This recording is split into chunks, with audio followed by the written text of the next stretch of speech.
I heard a noise and sort of thought it was a tray. I thought it was a tray going down, and it was a pretty loud noise. And it was from quite far away. He hadn't breached. I was watching to see what was happening. Probably should have gone down even faster. Melania was very cognizant, I think, of what happened. I think she knew immediately what happened. She was saying, "That's a bad noise." And we were whisked away along with other people, but we were really whisked away. We're going to be doing one hopefully within the next 30 days or sooner. And I was all set to really rip it. And I said to my people, this would be the most inappropriate speech ever made if I said one. So I'll have to save it. I don't know if I could ever be as rough as I was going to be tonight. I think I'm going to be probably very nice. I'll be very boring the next time, but we're going to have a great event. And, well, thank you very much. That was very unexpected, but incredibly acted upon by Secret Service and law enforcement. And this was an event dedicated to freedom of speech that was supposed to bring together members of both parties with members of the press. And in a certain way it did, because the fact that they just unified, I saw a room that was just totally unified. It was in one way very beautiful, a very beautiful thing to see. A man charged a security checkpoint armed with multiple weapons, and he was taken down by some very brave members of Secret Service, and they acted very quickly and have just released, for purposes of transparency, clarity, I've ordered it to be put out. You probably have it by now, put out on Truth and put out on many other platforms. A tape showing the violence of this thug that attacked our Constitution, and also showing how quickly Secret Service and law enforcement acted on our country's behalf. Really did a great job.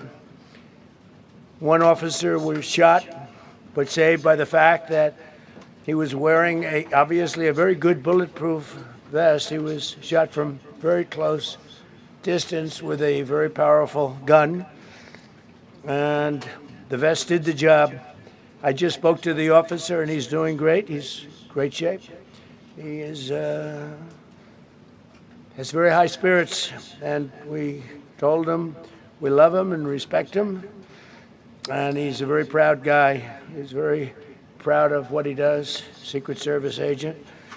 And we looked at all of the conditions that took place tonight, and I will say, you know, it's not a particularly secure building, and I didn't want to say this, but this is why we have to have all of the attributes of what we're planning at the White House. It's actually a larger room, and it's much more secure. It's drone-proof, it's bulletproof glass. We need the ballroom. That's why Secret Service, that's why the military are demanding it.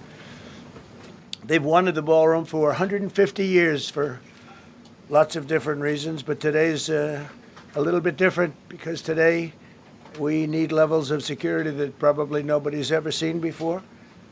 But everyone owes a tremendous debt of gratitude to the courage of law enforcement, the law enforcement, and working with the D.C. police. And we just spoke with the mayor, and when we're finished, the police chief is going to take over and discuss it also from their viewpoint.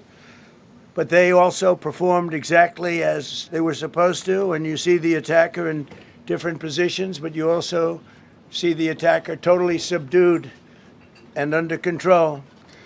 So as you know, this is not the first time in the past couple of years that our republic has been attacked by a would-be assassin who sought to kill.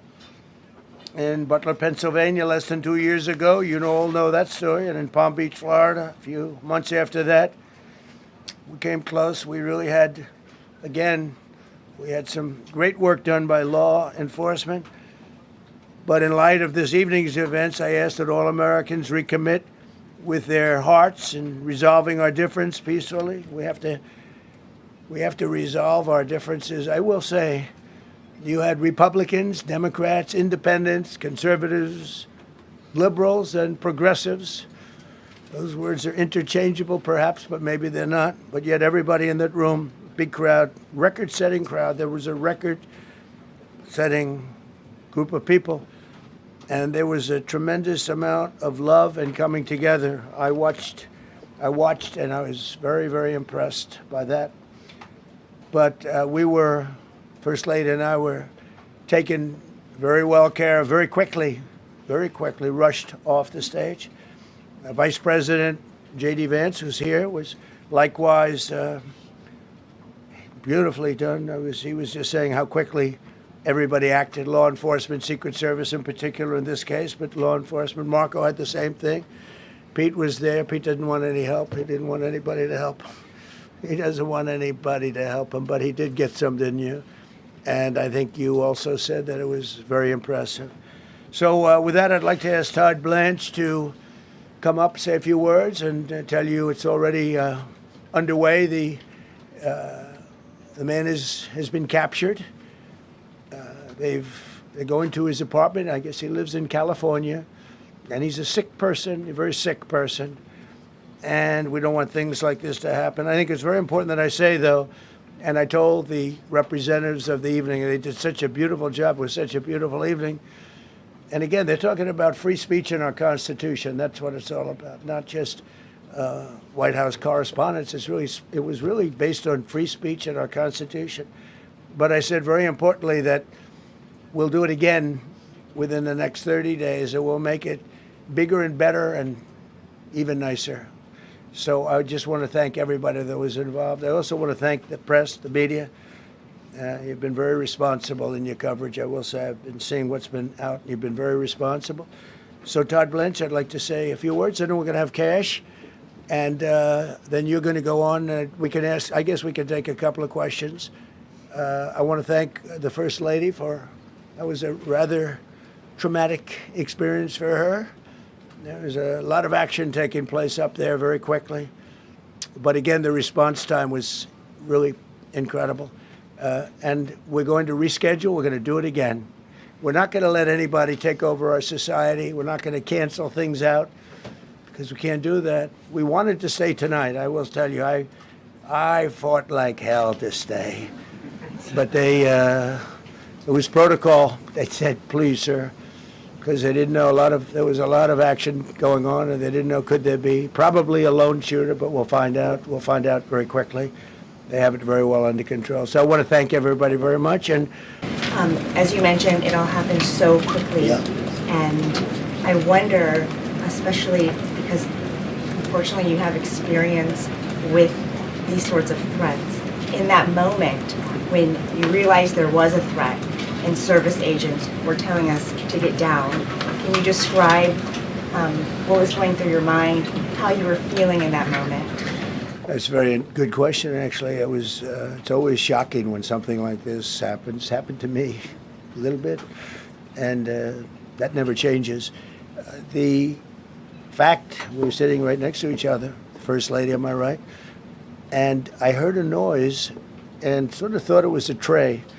I thought it was a tray going down. I've heard that many times, and it was a pretty loud noise.